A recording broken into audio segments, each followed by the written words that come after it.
It's Christmas. Merry Christmas, everyone. Welcome to 55 minutes of doing business. Christmas business. Today, I'm Insulin Pens. Here's what we have prepared for you. We'll look at demand and supply of tourism and tourist sites in Nigeria as we celebrate Christmas.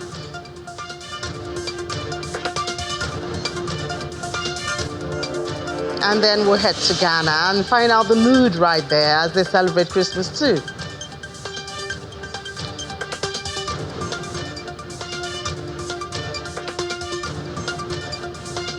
It's going to be a great outlook for Zimbabwe in 2025, talking about their gold production.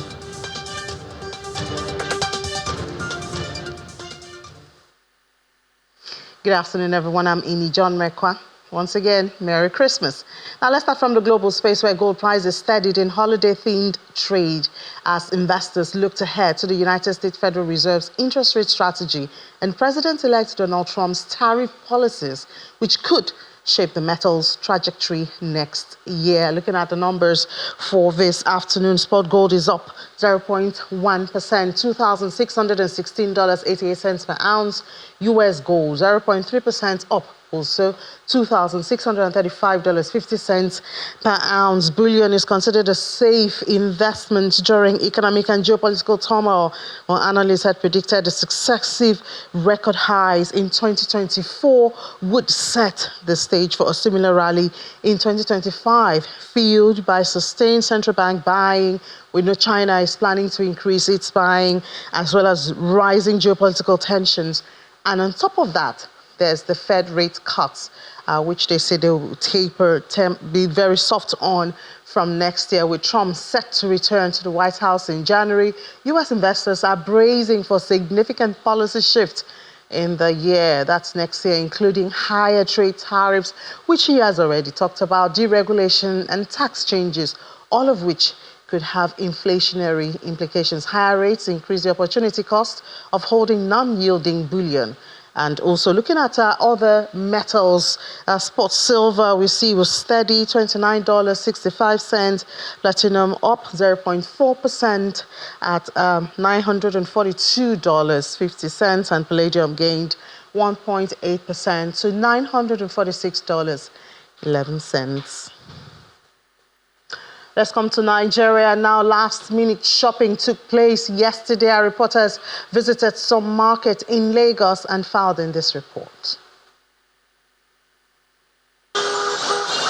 It's the eve of Christmas in Nigeria, and the last-minute shopping rush is in full swing. But for many Nigerians, the festive spirit, which is a time for family, feasting and new clothes, comes with a healthy dose of panic, particularly for last-minute shoppers of food items.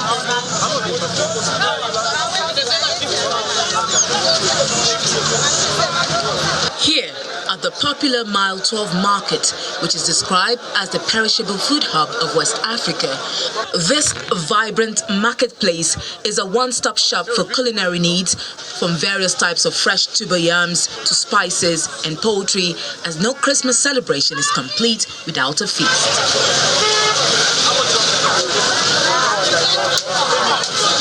Here we see people scrambling for food ingredients to make the best of the Yuletide festivities, particularly tomatoes. As far as I'm concerned, the salary is nothing to write home about. But as far as Nigeria is concerned, people don't depend on salary now. Let me tell you the gospel truth. I work, but I also do other work that in order to make it up. The salary is nothing to write home about. So we are just managing ourselves for now. However, in the midst of the current economic difficulties in the country, many Nigerians defy the situation as they besieged various spots around the market in an attempt to make a rush for Christmas. Like the one where the price now, like before, maybe they go sell around 30,000, but now they don't bring it down to like 6.5, so it's still okay. Nigerians are looking forward to the celebrations with some amount of optimism, despite the level of inflation in the country.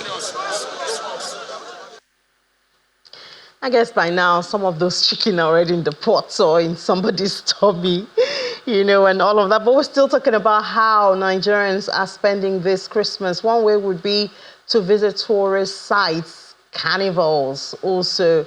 That's another spot. Let's talk to the organizer of Akwaba African Travel Market, Mr. Ekechi, who I believe is in Calabar, Cross River State Capital, in preparation for the Calabar Carnival. Mr. Uko, Merry Christmas to you, and thank you for sharing this Christmas day with us.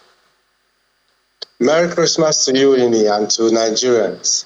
So share with us the atmosphere there. I believe the Calabar Carnival starts soon. What's it looking like? Unfortunately, I don't think there was a lot of publicity for it this year. I hardly hear about it. Yeah, I will agree with you that the publicity this year wasn't like the years before. But it's his 20th year, so it is believed that Nigerians already know that the carnival will happen. The carnival has only missed 1 year, that's the COVID year. So it's taken for granted that everybody knows that there will be a carnival in Calabar. The city is bright, lights everywhere, everybody is in town. And in Calabar, it's a 1 month-long festival. The carnival, the street party is only for the last 2-3 days, 26, 27, 28, and 29. So the town today is like free day, allow people to do their Christmas, family meetings, family lunches. I'm actually joining a family for lunch very soon. Then tomorrow we start with the cultural festival, the carnival for 15 Nigerian cultures, many states and local events. Then 27 you have children carnival. 28 is the big day, the real street party, 50,000 dancers on the street. 29th is the bikers carnival. So this is what they call the power week. And that's when everything that happens in Carnival Calabar that you see on TV, that's when it happens here. So the city is agog, no hotel rooms available. I'm trying to get people to fly in. We are looking for flight options. Probably they'll have to fly in through you. But the city is back, is alive. Yeah, that's interesting. How much of those, from your observation, are domestic tourists and visitors? How much of them are from outside the country? Lagos gets all the diaspora. It's only native diasporans that are coming home. I'm seeing quite a lot of that in Uyo, Enugu, Owerri, and Calabar. But the domestic tourism scene is massive this year. Nigerians are here. Nigerians are in almost every city I've seen in the last 2 weeks. I've been around Nigeria a little bit in the last 2 weeks. Nigerians are moving. The economy is hard, things are tough, but Nigerians are what we call visiting friends and family and relatives. Everybody is going to visit one family, join friends, they are partying, old school hangouts. Nigeria is like a big party scene right now. On my flight to Owerri, somebody checked in 14 bags. They were coming from Europe. Another person checked in 18 bags. They were coming from America. So quite a lot of people are coming in from outside, but I see them as Nigerian diasporans for now. Those are the people I'm seeing all around. So this should mean good news for small businesses, the hospitality, restaurants, and all of that. Only if they are captured anyway. It seems a lot of them are in the informal area and cannot be accounted for. Most of them, the big hotels in Lagos, they are cleaning out. I'm sure you've seen posts about the cheapest hotel rooms in VI, Lekki, thereabout. So that's from a lie. Quite a lot of numbers. This is massive payday for hospitality business in Lagos and Owerri, in so many of these cities. In Calabar, that's every year anyway. And for the informal trader, for the informal player on this is good business. Everybody has something to sell and there are people to buy. I was sitting at the airport, I saw quite a lot of those American girls buying up funny books about Nigeria. There are quite a lot of books I saw from them that I've never seen before. Why Nigerian men like people with big nyash, and what, some crazy books that are selling. And this young girls from America were buying up. So everybody has something to sell and people are buying. So if we're able to organize this properly, this idea of the Harmattan season started with the Minister of Tourism Obuewu in 2004, thereabouts, under Obasanjo, when they created the Abuja Carnival and Calabar Carnival started about that time. And now it culminated in the 30 December 2016, 2015, 2017 in Lagos. Now is a national event. There is no state that is not tripping. I'm following videos, I'm following almost every state in the southern part of Nigeria is agog now. The business is happening. We need to be able to capture it properly like Ghana has done with Christmas in Ghana and do it properly. Obuewu called it the Harmattan season. And we should be able to formalize it and make it a whole big business. So everybody knows that we're expecting like 1 million people in Nigeria in December. I read something today that 30,000 Africans were denied visa to Dubai for Christmas. I think they shouldn't be going to Dubai. They should be spending Christmas here in Africa. And Nigeria offers quite a lot. There's a party every day somewhere. And I think big tourism has come to stay in Nigeria. Forget those stories of insecurity. Yes, there's insecurity. It's mainly targeted violence. That's the crime, as we know it is. Normal crimes don't usually exist during this time. So we are having a very good, successful domestic tourism period, and I hope it's sustained. Yeah, well, I hope so too. But what about the sites, tourist sites? Nigeria has a whole lot of that also. Are those sites also getting attention? I think in Abuja isn't getting the normal vibes that Lagos and the others are getting because everybody is leaving town. But if you check all the normal tourism sites in Abuja, the parks, the amusement areas, they are full. And I'm seeing quite a lot of videos. So they are doing very well there. But the streets are not as busy, are not as vibrant as other cities. And usually Christmas is time with family. But the beaches in Lagos are mad. Every beach resort is full. And they are charging top money. So the waterfalls, maybe not this time because weather doesn't, this is Harmattan season, colder in the north. So quite a lot of those places might not. But if it's about the restaurants, the bars that are by those sites, they are doing well. But the sites are getting a lot of footfalls. And I don't expect them to because December time, people just want to party, eat, drink, felicitate, and enjoy. And you don't get quite a lot of that happening. And maybe I was benefiting from that was Obudu. And now you expect that Ikogosi, the resorts there will be in play very well. So I expect quite a lot of families to be at some resorts. And beaches, resorts, restaurants, bars, those are likely the places people in Nigeria go to for Christmas. Yeah. So I wouldn't expect too much of them in the parks. Okay, you talked about organizing all of these properly, maybe with a tag name and all of that. Where should they start from, or where could it start from, and what can it look like? Okay, what's it called? Ghana formalized theirs and called it,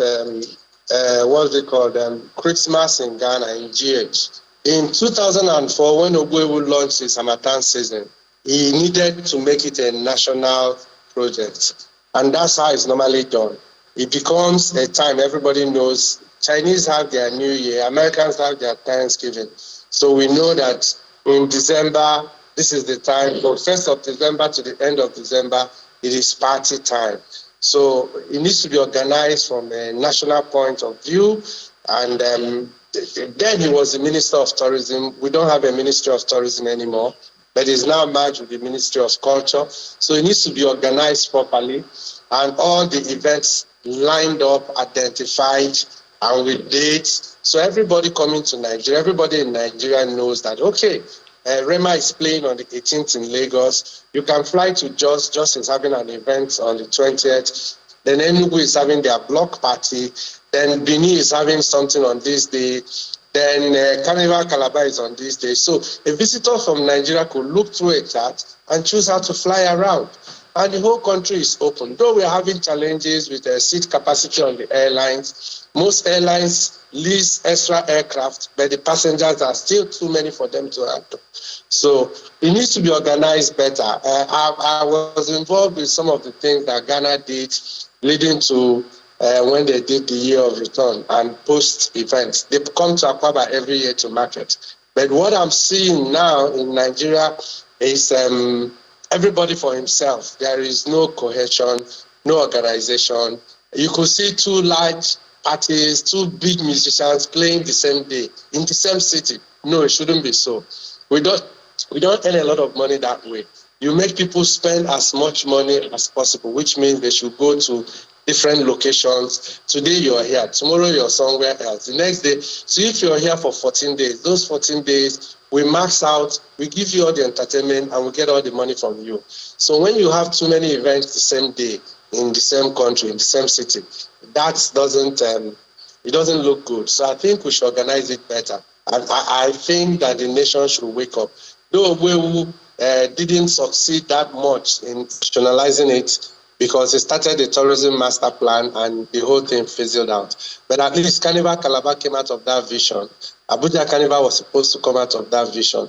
And since then, you could see quite a lot of things happening in November, December. And I think we should just own December in this country. We just, first day of December, there should be a national tree lighting project, and the whole December till 2nd of January is full. The amount of money Nigeria will make in those 1 month can help us stabilize our foreign exchange issues for the next 11 months. Yeah, Mr. Oko, you did touch on that issue around the airlines and availability. I mean, and we know traveling now, it's you do special prayers, flight delay, flight cancellation, they're just, So I guess if we're going to have something like that, then there also has to be attention given to travels within and outside. Security is also another one that could be a discouraging factor. Okay, I'll take on the airline issue. There is no denying the fact that we have capacity problems in Nigeria. Even one particular airline took extra 4 aircraft, big A320-21, and still they can't deliver. It is not the problem that the plane has issues. They have those aircraft, they have too many passengers, and some are maxed out beyond their capacity. So I wonder why this happens every year. Everybody knows, okay, we have 14 million travelers in Nigeria. Likely this December is going to go up, but it catches on unawares every year. First it was the weather, now it's no more weather. It's just a pure capacity problem. I paid 300,000 naira one way to Owerri. And even at that, the flight was delayed for 5 hours. Even when the flight came, my bag, it didn't go with my bag. I had to stay in Owerri for the next 6 hours to receive my bag. And I wasn't staying in Imo, I was going to Abia State. So the capacity issue is a big problem, has to be addressed. But if we have a national plan for next December, we could model it. How many people are we expecting? 2, 3, 4, 5 million? How many seats do we need? We know the airports of interest will be Owerri, Enugu, Uyo, Calabar, Port Harcourt, and Benin. Then we plan for it. So, but I think we allow the airlines to have to plan on their own. Everybody does their own thing in Nigeria, but I think there should be a national plan. So we know that we're expecting a higher number of passengers, then we plan. How many seats do we need? How many flights do we need to clear these people? Which airport? The airports also, capacity issue. Abuja and Lagos flights arrived at the same time. You need to see how the bags were coming out of one conveyor belt. It was crazy. So I think there has to be a plan for 2025. It's happened to us before. MM2 will have their conveyor belt breakdown, but it didn't happen this year, which means they planned for it, the computer belt didn't break down, and the flights were not blocked in. They were able to use the remote parking plan very well. So planes didn't block other people in the morning. That's an airport that rose to the occasion. But now, the whole tourism and aviation environment needs to be organized a little bit. There has to be a national plan. Now aviation does its own plan. Tourism doesn't actually have a plan, but we need to be able to plan. It's happened to us. This is an opportunity to make money for everybody. The airlines, my friend bought a ticket today, 385,000. I have people flying in tomorrow and next. I don't know how much the tickets will be. It's crazy. But if we plan it, everybody makes money, and the stress is removed. Then about security, when they have Carnival Calabar, it's the time they have the lowest crime rate in this city. Why? Everybody is gainfully employed, and everybody is on the street. The street lights are on 24 hours. So it's difficult for itinerant criminals, opportunistic criminals to operate. But what you have about what we call insecurity in this country is the terrorism and the banditry. That one, we have no real answer to it for now. But you don't see a lot of that happening during this Christmas. I haven't heard any story. Okay, I saw a story about a kidnap, I think it's a Kichi or somewhere in the southwest yesterday, but it hasn't happened anywhere else. So which means, and as the stampede, okay, that is not really like a criminal event. But I think usually December is safer. All right, Mr. Oko, giving us some light there, in the tourism area, only needing organization and intentionality. Thank you so much for sharing your experience with us. And yes, paying for a ticket, 385,000 for a domestic flight, that is a lot. That's one way. That's one way. So you're looking about close to $1 million for a return. Yeah. Well, anyways, thank you so much, organizer of Akwaaba African Travel Market, Mr. Ikechi. And do enjoy yourself in Calabar. Send us pictures. Thank you. And enjoy yourself too. When you are off the screen, go enjoy Lagos or Abuja or wherever you are. Okay, all right. I'll try to do that. All right, so we're not being selfish. It's not just about Nigeria. Our neighboring Ghana, they're also in Christmas, as with many other countries in the world today, December 25. So let's get a feel of what's going on in Ghana. We do know that this year hasn't been a very easy one for them. They just concluded their election. The new president will take over, I think, next month. But they've had a lot of adjustments to do economically. The issue of their debt and restructuring, a very painful process. A whole lot of Ghanaians have explained it, captured it that way. Let's see if this has affected their Christmas mood at this time. And joining us to tell us how it's going on, there's the Chief Executive Officer of More Steam Limited, Michael Hammond, joins us from Accra, Ghana. Hi, Mr. Hammond. Merry Christmas to you. Hello. Merry Christmas to you too, and good afternoon to you and your cherished viewers. Thank you so much. So how is Christmas in Ghana this time? Well, I'd say the spirit is a little low, but then Ghanaians, as resilient as we are, I mean, yesterday I was out till about 11 when I got home, and then a lot of places I passed, you would realize that despite the hardship, people are having fun. So, I mean, with the election and everything that has gone on in this year, and the past 8 years and all that, Ghanaians are finding a way to move on and have fun. Yes. What about purchases? Food items, gift items, tourist sites. How busy are those? Well, interestingly, I had to do something for my workers. And so I asked my HR to hit the market that was on the 24th for some items. And it would interest you to know that just 4 pieces of onion cost about 100 Ghana cedis here. We are talking about just about $7 or $8 for just 4 pieces of onion. A 5 kg of rice is currently costing about $10 when you're talking about, say, Pico brand of rice. So food items have actually, in terms of prices, skyrocketed within this few weeks, just about 2 weeks to Christmas. And usually these are things that we see in our system.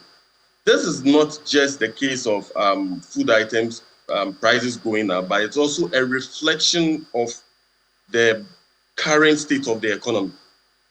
Because, like you said, the debt restructuring, the levies on Ghanaians, the increase in fuel prices. I mean, just about 2 weeks to election, we had increase in fuel prices. And just about yesterday, when I bought fuel, there's another increase at the pump price. So, I mean, these are some of the things causing the hardship in the system, and the ripple effect is what we are seeing from commodity prices. A common good, there's a medium-sized good is currently selling around $100 to $110. So if you want a big size, you are looking at $170 to $190 for a good. So for my friends who love good meat, some sort of investment they are going to be making in their stomach this time around. But then you did mention the IMF, you did mention the debt restructuring and all that.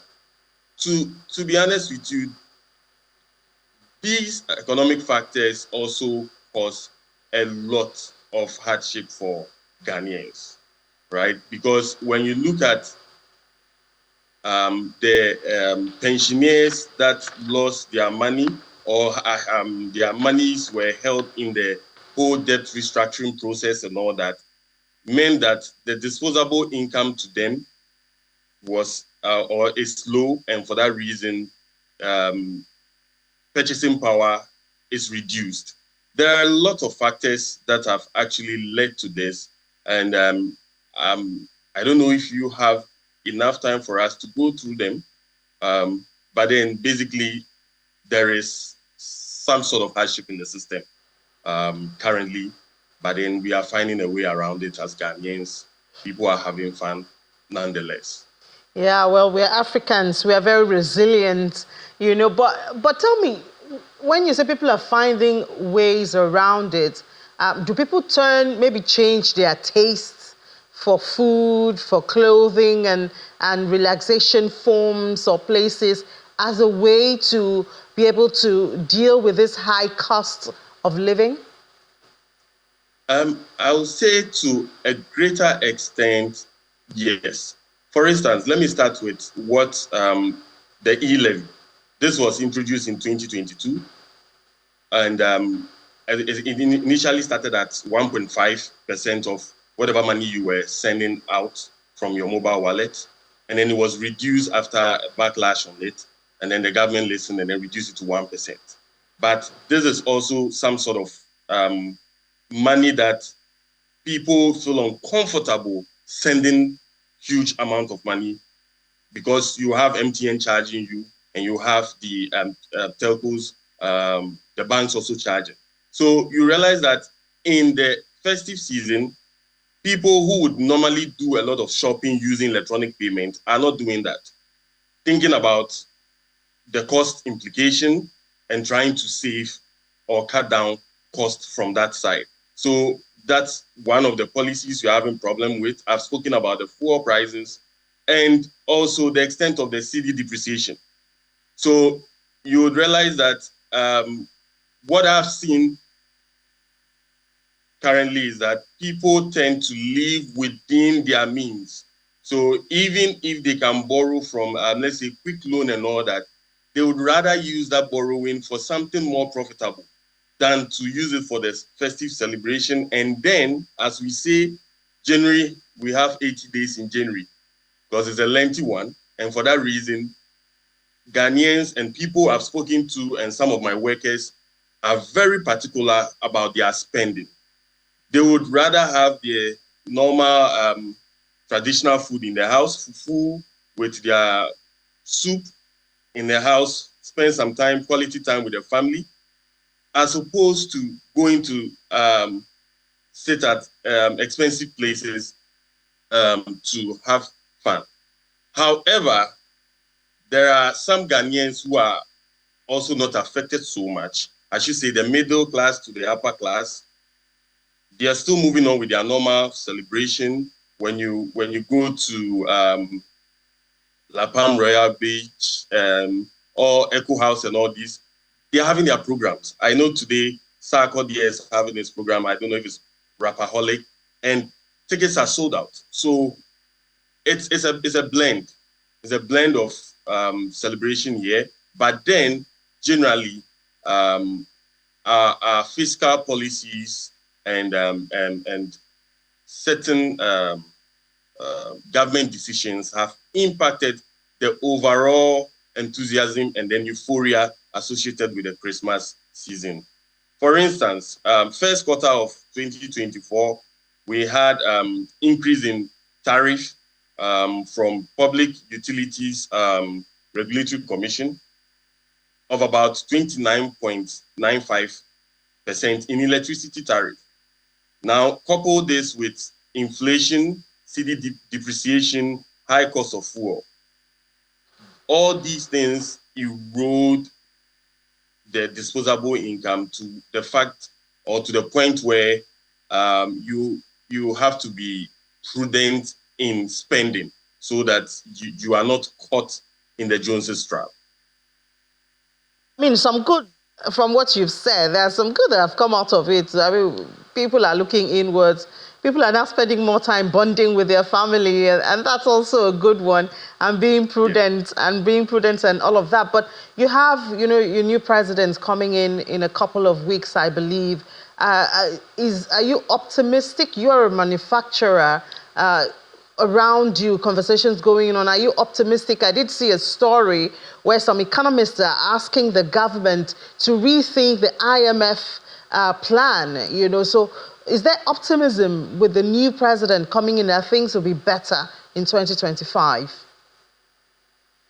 Well, I would say that we are curiously optimistic because, in all honesty, this is a former president who has had his time on a seat. And he left office just like Akufo-Addo and the MPP are leaving office. The ordinary Ghanaian was not happy with the way the governance was going in the country. And so we voted massively against John Mahama when he went out. And the same thing has been done to MPP. However, I think that the issue lies with some promises he's made with regards to looking at the various tax issues. I am not going to talk much about the betting tax because, whilst it has its own pros, it has its own cons. But I'm looking at things like the e-levy, where it affects almost every business in Ghana and almost every individual in Ghana. Now, he has promised he's going to take that off. Now, where we are curious is that if you are taking that tax off, how do you intend to make up for the money? Which tax area are you going to impose now? And there's been thought of looking at remittances because we believe that if it is streamlined and well regulated, we can raise, it is estimated we can raise about $5 billion from remittances, which should be almost enough for covering this e-levy and the betting tax. Now, the issue of IMF is a little bit dicey here because we are all expecting the new president, incoming president, to have a look at it. But then I think that whatever the effects of the austerity measures of IMF are, they have already taken place. And 4 years would not be enough for the incoming president to make massive changes. Let me be very honest with you. 4 years might not be enough. And so it remains to be seen what the negotiations will be with regards to whether relaxing some of the austerity measures, like a cap on government spending and government employment and all that. And we all know once you go in for IMF, you are going to look at issues of increase in taxes so that you can mobilize enough funds to pay back the loan with IMF. Now, if you are already promising reduction in taxes, we are curious. How is the new president going to achieve the aim of managing this country and the finance effectively? So it remains something that we professionals are very keen on, and we want to see how the new incoming government, NDC, are going to navigate this storm. Well, I guess we are also watching with you because, as you noted, promising to cut down on taxes and yet still looking the way of IMF and also revenue for the government. We'll see how the incoming president, Mahama, will manage that. But thank you so much for giving us at least a picture of how Ghana is celebrating Christmas today. The Chief Executive Officer of More Steam Limited, Mr. Michael Hammond. And once again, Merry Christmas. Merry Christmas to you and Merry Christmas. Let's take a break now. When we come back, no markets today, but there are other conversations awaiting you on this Christmas day here on Business Incorporated. Join us again.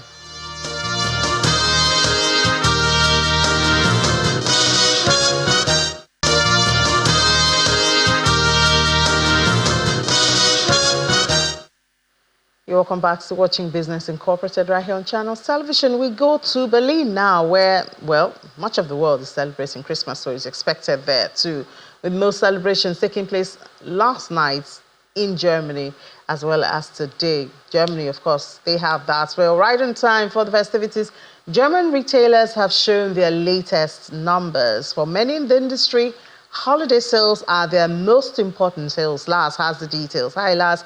Merry Christmas to you.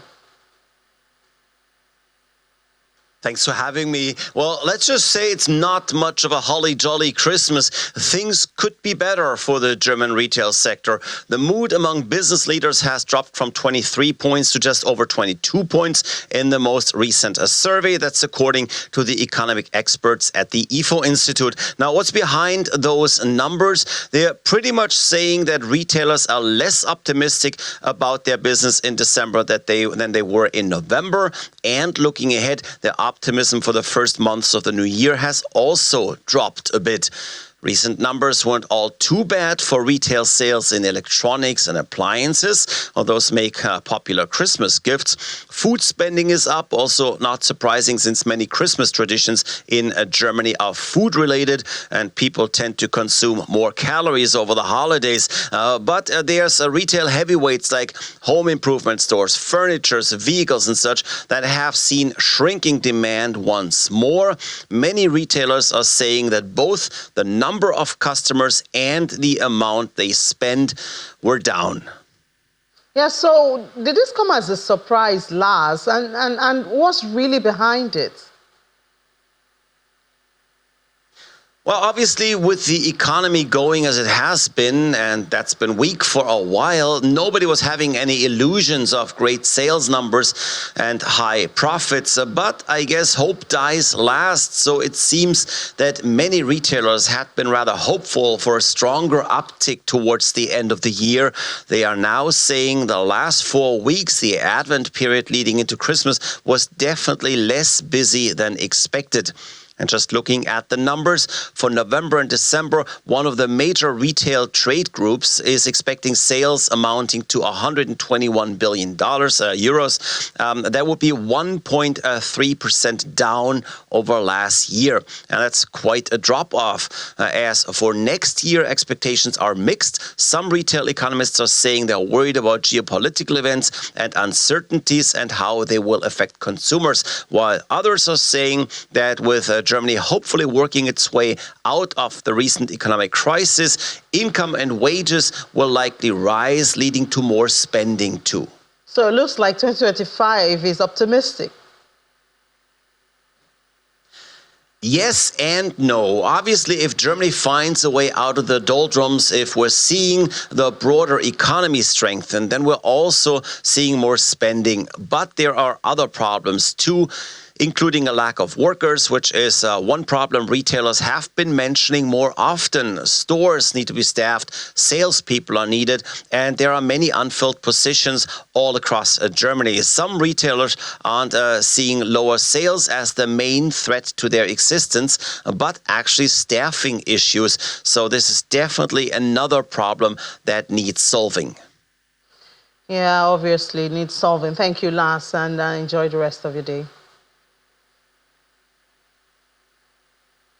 All right, let's come to Africa and non-Christmas stories. We start from Ethiopia, where it's not very good because once again, Ethiopia has been listed among African countries ineligible for accessing the African Growth and Opportunity Act, that's AGOA, despite recent efforts by the East African nation to rejoin the special trade arrangement. The Office of the United States Trade Representative announced that the list of African countries eligible for AGOA would remain unchanged for the upcoming fiscal year, preserving the agreement's benefit for 32 eligible African countries. The announcement confirmed that Ethiopia, which has been bidding to rejoin AGOA, has once again failed. Despite discussions with U.S. trade officials in July to explore potential amendments to AGOA, the latest decision leaves Ethiopia's suspension intact.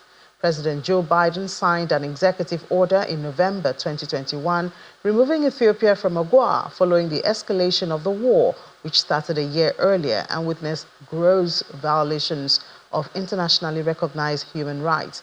The decision has led to several foreign companies operating in Ethiopia's industrial parks closing shop and leaving Ethiopia, as they had primarily targeted Ethiopia due to its eligibility for AGOA. Ethiopia describes the decision as misguided and said it fails to take into account the commitment of the government of the United States to value the well-being of ordinary citizens. Ethiopia also argues that decision affects the livelihood of more than 200,000 low-income households, mostly women, who've got nothing to do with the conflict. The government is targeting to double its gold mobilization initiatives to enhance production of the yellow metal to reach over 40 tons next year in Zimbabwe. The Ministry of Mines and Mining Development is sending teams in major gold mining regions throughout the country, working with small and medium-scale miners to promote and incentivize more gold production. Gold mining continues to provide a silver lining for the entire mining sector, which had suffered this year from softening prices of a few select commodities. However, the anticipated trend of firm gold prices next year is set to further spur the growth of the mining sector. And away from Zimbabwe now to Egypt, where the remittances of Egyptians working abroad has achieved successive leaps following the reform measures in March, increasing during October by 68.4% to reach about $2.9 billion US dollars, compared to $1.7 billion in October 2023. The Central Bank of Egypt announced that remittances also witnessed an increase from July to October 2024 by 80% to reach $11.2 billion, compared to just about $6.2 billion in the period last year. Thus, the first 10 months of 2024 witnessed an increase by 45.3% to reach $23.7 billion, compared to about $16.3 billion the previous year. The International Monetary Fund has announced that it has reached an agreement with Egypt to unlock about $1.2 billion in funds to prop up the country's troubled finances. The Washington, D.C.-based lender said that it has reached a staff-level agreement, which is subject to approval by the executive board after Cairo outlined steps to improve macroeconomic stability. Egyptian authorities agreed to raise tax-to-revenue ratio by 2% of gross domestic product over the next 2 years and accelerate the divestment of state-owned companies, among other steps. The two sides also agree on the need to speed up reforms to improve the business environment in the country. We're still in Egypt, where that country is set to locally produce insulin pens for the very first time. The official spokesperson for the Ministry of Health and Population, Hossam Abdel Ghaffar, announced details on extended release for the first locally produced batch of insulin called Glargine, in cooperation between the Egyptian company Eva Pharma and the international-owned company Eli Lilly. Abdul Ghaffar said that launching the first batch of locally manufactured insulin is an important step towards enhancing and supporting the pharmaceutical industry in the country.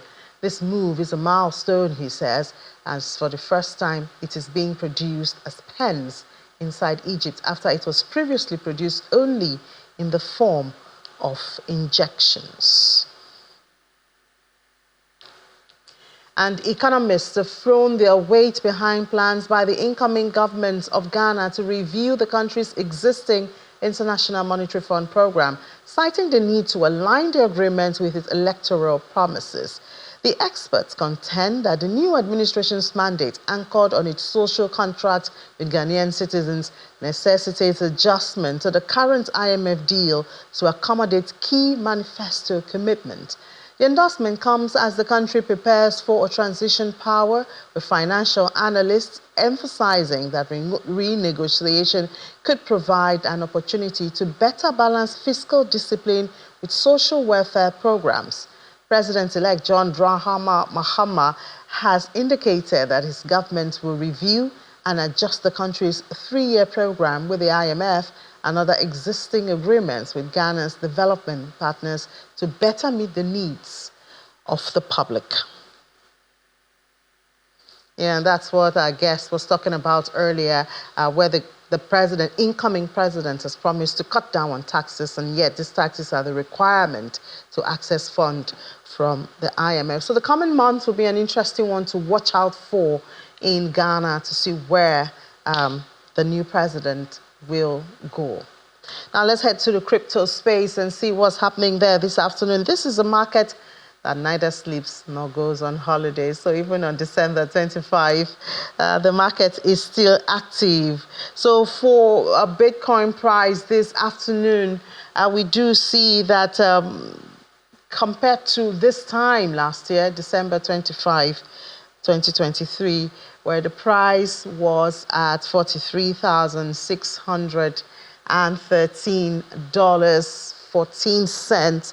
Today, it's $98,305.33 for Bitcoin. What a move. So if you had Bitcoin December, this time last year, you've made more than 100% profits if you were holding it so.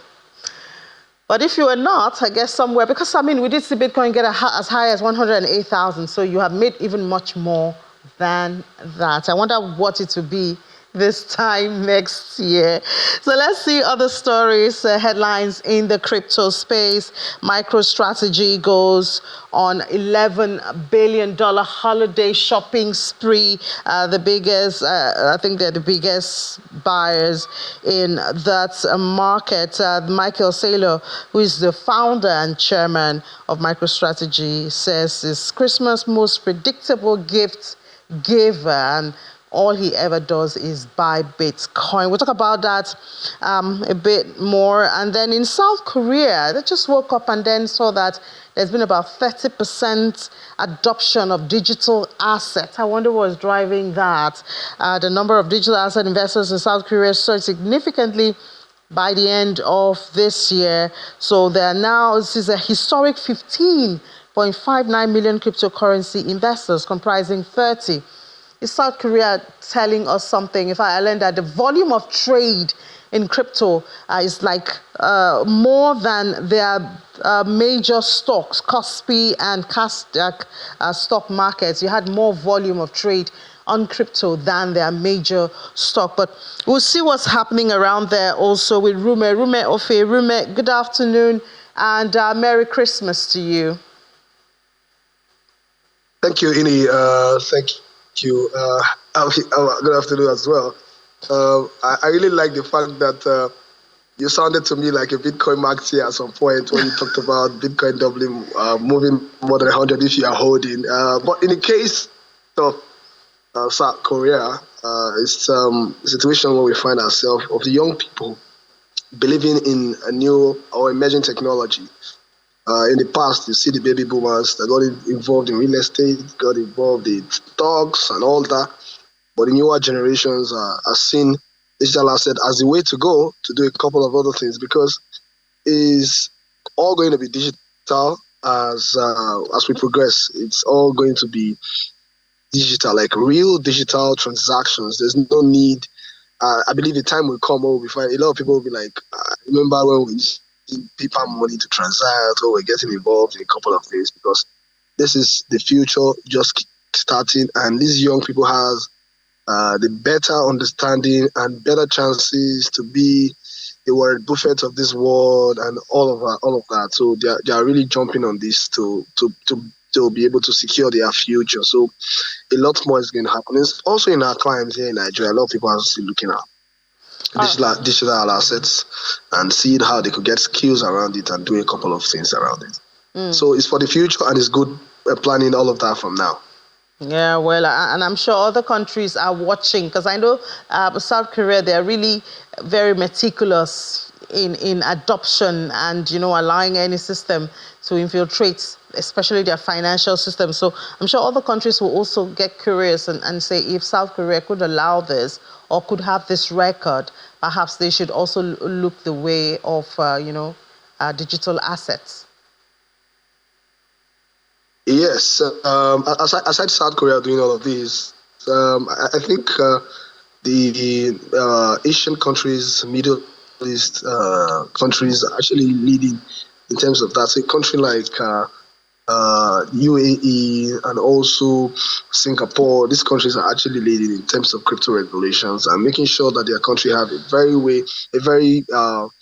crypto blockchain friendly ecosystem where people could come and investors, because this year 2024, believe it or not, is a year of investors FOMO. A lot of them are still buying and all, but retailers are also still observing and seeing the best possible time that can happen in 2025, because 2024 is gone. So if you're wise as a country, the best thing you should be doing at this time is to create a healthy environment where people could strive, not an environment that is left to chance where celebrities could come and do all sorts and make people lose a whole lot of money. So I give kudos to that country, South Korea, and it's unfortunate that their neighbors are actually known for the opposite of what they are doing. They are heavily involved in hacks of crypto platforms, high-profile hacks amounting to billions in dollars of digital assets. So it's just kind of funny. But in a nutshell, I think that Nigeria needs to be very deliberate in leading Africa in digital asset adoption in relation to how it affects our economy. Because at this point in time, even though the president and the other leadership in the state level are also in a bit supporting this technology, I think the effort needs to be more so that our young people can have the best opportunity to be able to show Africa that we're ready to be the giant that we used to be and push forward. Don't worry, we'll be it again. But MicroStrategy getting about 113,000 Bitcoin between mid-November and now. I wonder what the plan is. Yes, so they have a very long-term plan. So not like retailers that think of buying crypto or Bitcoin holding for 3, 4, 5 months and thinking of cashing out or making profit. These guys have seen it. Like, man, in the gold rush, a couple of persons actually bought a lot and they became super rich. So these guys are seeing Bitcoin, which is also true. Bitcoin is digital gold, so the best time is for them, since they most likely are going to be thinking of taking profit in the next 5-10 years. I practically saw Bitcoin price then at $600. So you can imagine having that mindset, and having the understanding and knowledge that this is the money of the future, or also, even if not looking at it, depending on your jurisdiction, some other person see it as a store of value, holding it for 5-10 years. There's no regrets. Imagine Bitcoin moving from 11 cents to about $107,000 right now. That's a lot of profit, but it doesn't really end there. It's something that is going to move even more. Yeah, we're heading to 600,000. Yeah, we are heading to 600,000, rumor, yes. Yeah. Like I said, I saw it at $600. So for the fact that it moved from all of that to where we had $107,000 now, it only suggests the fact that the technology stays. The technology is trusted. It only suggests that in the future, because of the fact that it aligns with demand and supply, the more people go for it, like institutions are doing, the BlackRock of this world, even preaching about it, it only suggests that a lot of people are going to jump on it. But the truth is that don't see it as a speculative asset. See it as something that you can use to create generational wealth.